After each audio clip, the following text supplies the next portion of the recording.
70 साल से ज्यादा का इंतजार खत्म हुआ। पाकिस्तान से विस्थापित होकर बिजनौर पहुंचे हजारों परिवार को आखिरकार मिला उनका हक।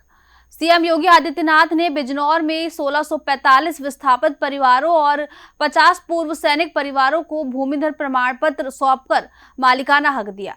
जनसभा में सीएम योगी ने जहां विकास परियोजनाओं का लोकार्पण किया, वहीं गौ संरक्षण, बांग्लादेश में हिंदुओं पर अत्याचार और कानून व्यवस्था जैसे मुद्दों पर भी विपक्ष और कट्टरपंथी तत्वों को लेकर तीखे बयान दिए। तो चलिए बताते हैं, लेकिन उससे पहले स्वागत है आपका यूपी की बात में और मैं हूं आपके साथ खुशी। बिजनौर के बड़ापुर क्षेत्र में आयोजित विशाल जनसभा में सीएम योगी आदित्यनाथ ने भारत पाकिस्तान विभाजन के दौरान विस्थापित होकर यहां बसे परिवारों को भूमिधर अधिकार प्रदान किए। दशकों से जमीन पर रह रहे इन परिवारों को पहली बार मालिकाना हक मिलने पर खुशी का माहौल देखने को मिला। इस दौरान सीएम ने विकास योजनाओं का लोकार्पण किया और केंद्र तथा प्रदेश सरकार की उपलब्धियां भी गिनाई। कार्यक्रम को लेकर प्रशासन और पुलिस की ओर से सुरक्षा के व्यापक इंतजाम किए गए थे। देखिए रिपोर्ट। मुख्यमंत्री योगी आदित्यनाथ ने मंच से संबोधित करते हुए कहा कि पाकिस्तान से विस्थापित 1645 परिवारों और 50 पूर्व सैनिक परिवारों को भूमिधर प्रमाण पत्र देकर उनका वर्षों पुराना सपना पूरा किया जा रहा है। उन्होंने कहा कि चौथी पीढ़ी तक पहुंच चुके इन परिवारों को अब जमीन का वैधानिक अधिकार मिला है। मुख्यमंत्री ने कहा कि जो परिवार अभी शेष हैं, उन्हें भी आगे भूमि आवंटित की जाएगी। सीएम योगी ने बिजनौर की ऐतिहासिक और सांस्कृतिक विरासत का उल्लेख करते हुए महात्मा विदुर की धरती को नमन किया। उन्होंने दिवंगत पूर्व सांसद कुंवर सर्वेश कुमार को श्रद्धांजलि अर्पित करते हुए स्थानीय जनप्रतिनिधियों की सराहना की और कहा कि लंबे समय से लंबित इस मांग को पूरा करने में जनप्रतिनिधियों की महत्वपूर्ण भूमिका रही है। जो तुम गौ माता को पशु बोल रहे हो और तुम्हारा एक दोगलापन है कि जो एक ओर गौ पसी को प्रश्रय देते हो।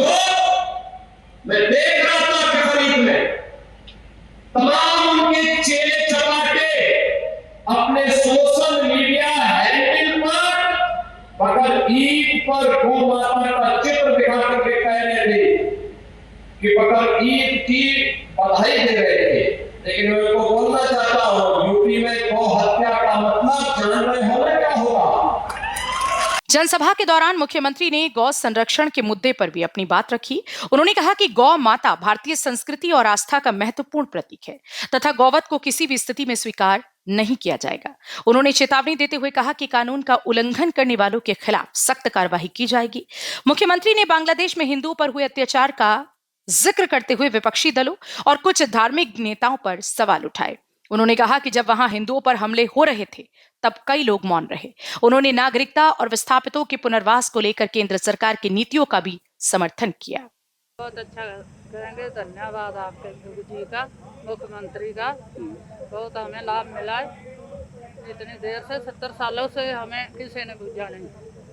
अच्छा, क्या किसी अन्य सरकारों ने आपकी सुध ली? और पाकिस्तान में जब आप रहे और यहाँ आए तो वहाँ क्या माहौल था, कैसा माहौल था? वहाँ माहौल तो मुश्किल ही था। तो अपने जीवन बताते रहे बड़े बुढ़े।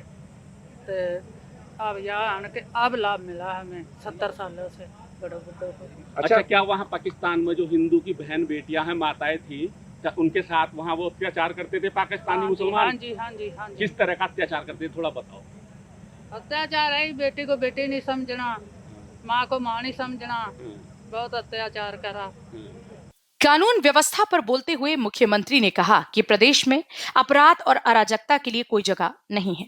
उन्होंने हाल की घटनाओं का उल्लेख करते हुए कहा कि दोस्ती की आड़ में हिंसा या असामाजिक गतिविधियां किसी भी कीमत पर बर्दाश्त नहीं की जाएंगी। उन्होंने महिलाओं की सुरक्षा और राष्ट्र विरोधी गतिविधियों के खिलाफ सरकार की जीरो टॉलरेंस नीति दोहराई। विकास कार्यों का जिक्र करते हुए मुख्यमंत्री ने कहा कि बिजनौर में medical college, highway, Ganga expressway, बाढ़ सुरक्षा परियोजनाओं और आवास योजनाओं सहित कई विकास कार्य तेजी से चल रहे हैं। उन्होंने कहा कि युवाओं को पारदर्शी भर्ती प्रक्रिया के जरिए रोजगार मिल रहा है और अब नौकरी में न कट है और न ही सिफारिश का दौर।